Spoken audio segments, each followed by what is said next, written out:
नमस्कार मित्रांनो, स्वागत आहे तुमचं नवीन व्हिडिओमध्ये. तर आज मी कोणती स्ट्रॅटेजी सांगणार नाही आहे, कोणत्या टिप्स शेअर करणार नाही आहे, स्टडीचे रूटीन किंवा टाईमटेबल काहीच सांगणार नाही आहे. तर आज मी माझ्या जर्नीबद्दल सांगणार आहे. मी कशी बँकिंगची प्रिपरेशन चालू केली किंवा ही गव्हर्नमेंट एक्झामची प्रिपरेशन करते आहे, कोणते कोणते एक्झाम्स मी दिले आणि कोणत्या कोणत्या एक्झाममध्ये मला फेल्युअर आले, मी काय काय मिस्टेक केल्या, नंतर मी प्रॅक्टिस ती कशी मेंटेन ठेवली. तर हे सगळं मी सांगणार आहे. तर व्हिडिओ शेवटपर्यंत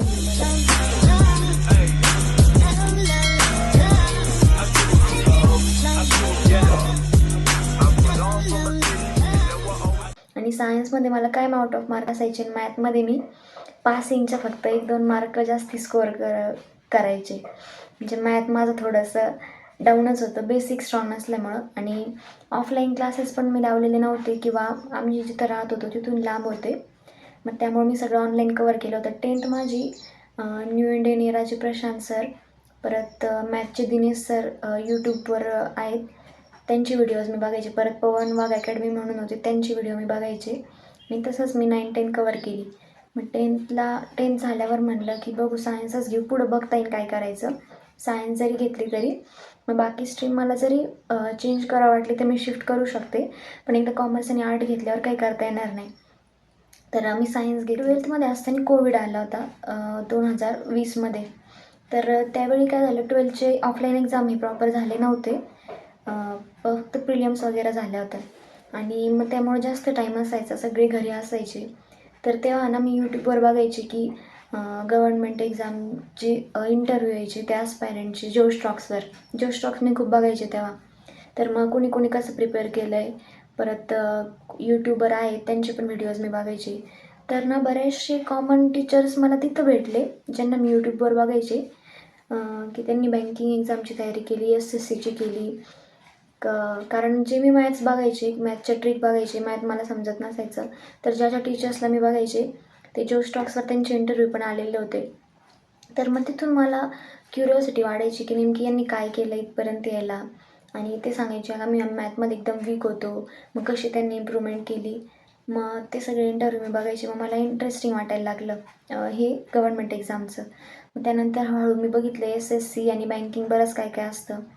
तर आता मॅथमध्ये माझं फारसं काही फाउंडेशन स्ट्रॉंग नव्हतं, त्यामुळं मी SSC नाही निवडलं. कारण त्यामध्ये अल्जेब्रिक जे क्वांटिटी येते, एक्सप्रेशन सगळे, इक्वेशन, ट्रिग्नोमेट्री वगैरे सगळं डिटेलमध्ये. तसं बँकिंगला फक्त मेन्सुरेशन केलं तर ठीक आहे. अल्जेब्रिकचे जे बाकीचे सगळे टर्म्स आहेत ते चॅप्टर नसतात. मग त्यामुळे मी बँकिंग निवडलं. आणि हे माझं फिक्सच होतं जेव्हा मी FYला ॲडमिशन घेतलं होतं 12th नंतर, की मी आता गव्हर्नमेंट एक्झामची प्रिपरेशन करणार आहे. पण क्रायटेरिया हा होता की त्याला ग्रॅज्युएशन लागते. मग म्हणलं की ठीक आहे, आपण 3 वर्ष कंप्लीट केल्यानंतर मग फॉर्म भरू शकतो गव्हर्नमेंट एक्झामचे. तर मी बघायचे की सिलेबस कसा आहे बँकिंगचा, कोणते कोणते सब्जेक्ट असतात, काय काय टॉपिक असतात, त्या टॉपिकला काय वेटेज असतं. तर मग हे सगळं चालू होतं. पण एवढं की प्रॅक्टिकल वगैरे असलं मग तितका टाईम मिळत नव्हता. 4 ते 5ला घरी यायचं, मग एवढा टाईम नव्हता मिळत. तर मग SYला असताना मी केमिस्ट्री सोडला होता. केमिस्ट्रीमध्ये मला इतका काही इंटरेस्ट नव्हता. तेव्हा मला इलेक्ट्रॉनिक्स जास्त आवडायला लागलं होतं, कारण इलेक्ट्रॉनिक्समध्ये मला आउट ऑफ मार्क पण असायचे आणि त्या टर्म मला चांगल्या समजायच्या पण, आणि टीचर पण सगळे छान होते. तर मग मी इलेक्ट्रॉनिक्स घेतलं होतं SYला. आणि मग SYपर्यंत येईपर्यंत मी सगळा सिलेबस कवर केला होता बँकिंगचा, रिझनिंगचे सगळे चॅप्टर विथ प्रॉपर एक एक चॅप्टरची नोट्स काढून, क्वांटची सुद्धा. आणि इंग्लिश मला पहिल्यापासून आवडायची, त्यामुळे ते मला कधी एवढं अवघड नाही वाटलं. पहिल्यापासून चांगली होती माझी इंग्लिश. फक्त म्हणजे ग्रामर होतं आणि बँकिंगचे जे कन्सेप्ट होते, व्होकॅब लागतं, RC येते. तर हे मी बघायला सुरुवात केली आणि सगळं ग्रामरच्या पण मी नोट्स काढल्या होत्या आणि त्या माझ्या खूप वेळा रिवाईज करून झाल्या होत्या, त्यामुळे इंग्लिशमध्ये प्रॉब्लेम नव्हता. आणि क्वांट अँड रिझनिंगचा पण सिलेबस मी कवर केला होता. तर SY पण झाली. त्यानंतर मी आले TYमध्ये मी फिजिक्स निवडला. मला इलेक्ट्रॉनिक्समध्ये खरं तर इंटरेस्ट होता, पण बाकीचं सगळ्या गोष्टी बघून किंवा मग मम्मी पप्पा पण म्हणे की इलेक्ट्रॉनिक्समध्ये पुढं करण्यापेक्षा परत जॉब कसा मिळतो आहे काय, तर बँकिंग एक्झाम किंवा गव्हर्नमेंट एक्झाम हे सगळ्यात जास्त चांगलं आणि सेफ वाटलं. तर मी फिजिक्स घेतलं. फिजिक्समध्ये पण नंतर मला इंटरेस्ट यायला लागला आणि टीचर पण सगळे इतके छान भेटले की ते जे माझे कन्सेप्ट 10वी-12वीला वीक राहिलेले असतील ते सगळे ते एक्सप्लेन करायचे. छोट्या छोट्या गोष्टीच्या कुठून आल्या आहे, जे आपले 11th-12thला कन्सेप्ट क्लिअर व्हायला पाहिजे होते ते टीचर सांगायचे. TYला असतानासुद्धा. मग त्यामुळं मला फिजिक्स पण आवडायला लागलं होतं. मग फिजिक्समध्ये पण चांगला स्कोर आला. फिजिक्सला आम्हाला एक लँग्वेज होती पायथन म्हणून, त्यामध्ये पण मला चांगले मार्क यायचे. पण माझं अगोदरच ठरलेलं होतं की मला इकडं शिफ्ट व्हायचं आहे ह्या एक्झाम्सकडं. त्यामुळं मग मी MSc फिजिक्समध्ये कंटिन्यू नाही केलं. मी आता फुल टाईम याला देते आहे. आणि ह्या सगळ्या गोष्टी ज्या होत्या त्यामध्ये नेमकी काय झालं की आमच्या घराचं काम चालू होतं, नवीन घराचं बांधकाम. तर मग कन्स्ट्रक्शन ते सगळं, मग कधी मम्मी पप्पासोबत इकडे यावं लागायचं, मग कधी दुसरं काही काम यायचं, कधी घरी कुणी आलं इंजिनियर वगैरे, तर मग हे सगळं चालू होतं. मग त्यामुळं काय व्हायचं की जरी मी कॉलेज करत असताना थोडंफार ते सिलेबस करायचे, पण प्रॅक्टिसला मला वेळ मिळत नव्हता किंवा मी कन्सिस्टंट राहू शकत नव्हते. तर SYTY तशीच गेली. आणि नेमकी आम्ही अगोदर जिथं राहत होतो तिथं अशी कंडिशन होती की 2-2 दिवस लाईट गेली तरी ती येत नव्हती. मग लेक्चर कसे बघणार? माझ्याकडं सेपरेट PC होता आणि माझा मोबाईल. पण मग लाईट नसायची, मग बाकी काही घरची कामं, आणि आपण सगळे मिडल क्लास फॅमिलीमधून आहे, त्यामुळं आपल्याला मम्मीला मदत करणं किंवा बाकीचे घरातले काम बघून आपला अभ्यास करायचा असतो. आणि सगळ्याच गोष्टी महत्त्वाच्या आहे, कारण प्रत्येक गोष्टीला तेवढंच महत्त्व आहे. तर मग ते सगळं करून करावं लागायचं. मग असं करत करत TY पण झाली. आणि TY झाल्यानंतर मग TY झाली माझी जून-जुलै 2024मध्ये. तर ऑगस्ट-सप्टेंबरपर्यंत थोडीशी मी निवांतच होते. नंतर सप्टेंबरमध्ये थोडं बघितलं की कशा एक्झाम्स असतात, काय कोणत्या एक्झामचा कोणता पॅटर्न आहे, कोणत्या मंथमध्ये एक्झाम येते. आणि तेव्हा एक्झाम चालूच होत्या. RRBची मी दिली होती ऑगस्टमध्ये, पण ती अशीच, तेव्हा मला काही इतकी आयडिया नव्हती किंवा प्रॅक्टिस पण झालेली नव्हती. मग दिली होती मी, पण तेव्हा स्पीड खूप लागत होती, माझी स्पीड एकदम कमी होती. तर मी SBIचं बघायला लागले. SBIची नोटिफिकेशन नोव्हेंबरच्या आसपास तेव्हा आलेली होती. मग त्यानंतर मी थोडंसं सिरियस बघायला लागले. पण एवढं आहे की आमचं काम कन्स्ट्रक्शनचं चालू होतं, मग त्यामुळे मी कन्सिस्टंटच मला राहता येत नव्हतं किंवा मग कधी काहीतरी व्हायचं. मग ह्या सगळ्या गोष्टी यायच्या. तर असं करत करत मी म्हणायचे की बघू, मी जेव्हा इकडं शिफ्ट होऊ, आम्ही सध्या नव्या घरी आहे, तर इकडे जेव्हा शिफ्ट होऊ तेव्हा मी कन्सिस्टन्सी मेंटेन करेन, सगळं प्रॉपर व्यवस्थित सेटल झाल्यावर सुरुवात करेन. तर असं करत करत फेब्रुवारीपर्यंत आली. फेब्रुवारीला मी एक्झाम दिली SBIची 2025मध्ये SBI क्लर्कची एक्झाम दिली. तर तोपर्यंत माझा स्कोर 40 ते 50पर्यंत यायला लागला होता. मग पण तरी बायस मोडमध्येच होते मी की बघू होतं की नाही. एप्रिलच्या आसपास रिझल्ट आला 2025मध्ये SBI क्लर्कचा. त्या रिझल्टमध्ये 2 मार्कवरनं माझं मिस झालं. हे मी अगोदर पण सांगितलं व्हिडिओमध्ये. तर ते यामुळंच की माझी कन्सिस्टंट प्रॅक्टिस होत नव्हती. पण मग असं करत करत ऑगस्टमध्ये आम्ही इकडं शिफ्ट झालो नवीन घरी.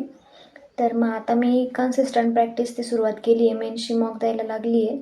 आणि नेमकी काय झालं, जेव्हा आम्ही इकडं आलो ऑगस्टमध्ये, तशी 2 महिन्यानंतर ऑक्टोबरमध्ये IBPS क्लर्कची एक्झाम होती.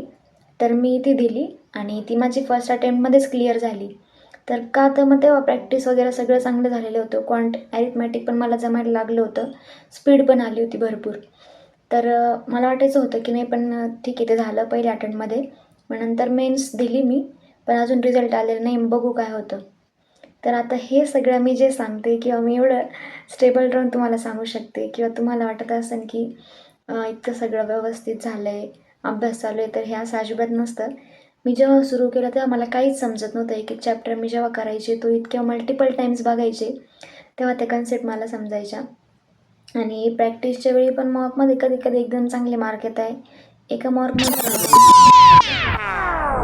मॉकमध्ये तर माझे मार्क 60-70 आले होते.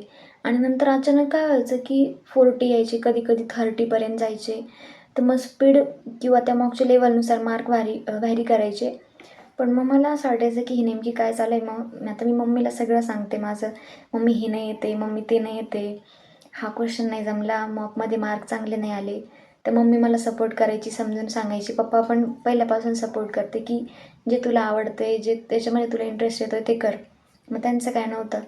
पण हे जरी आपण बाहेर दाखवत नसलं तरी आपल्या मनामध्ये सारखं चालू असतं की मॉकमध्ये नंबर येत नाही आहे, हे पण वर्ष असंच गेलं तर काय होईल, किंवा पुढं जर व्यवस्थित नाही एक्झाम क्लिअर झाली तर काय होईल. कारण मी MSCचं तर काही करत नाही आहे. बघू नंतर मी मास्टर्सला कोणत्या ॲडमिशन घेते, कोणत्या स्ट्रीममधून.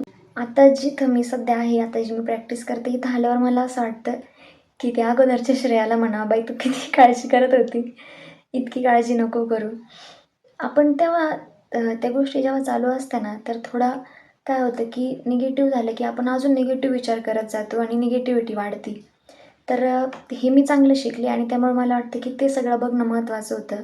परत माझं SBIचं जे मिस झालं मार्क 2 मार्कवरून, ते सगळं बघितल्यानंतर तुम्हाला पुढचं हळूहळू स्टॅबिलिटी येते.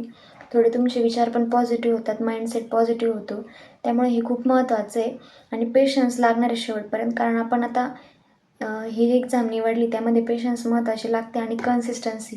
भले तुमच्याकडून रोज 4 तास अभ्यास नाही होते. आज समजा 1च तास झाला, पण तुम्ही ते कन्सिस्टन्सी ब्रेक न करता कंटिन्यू करायचं आहे.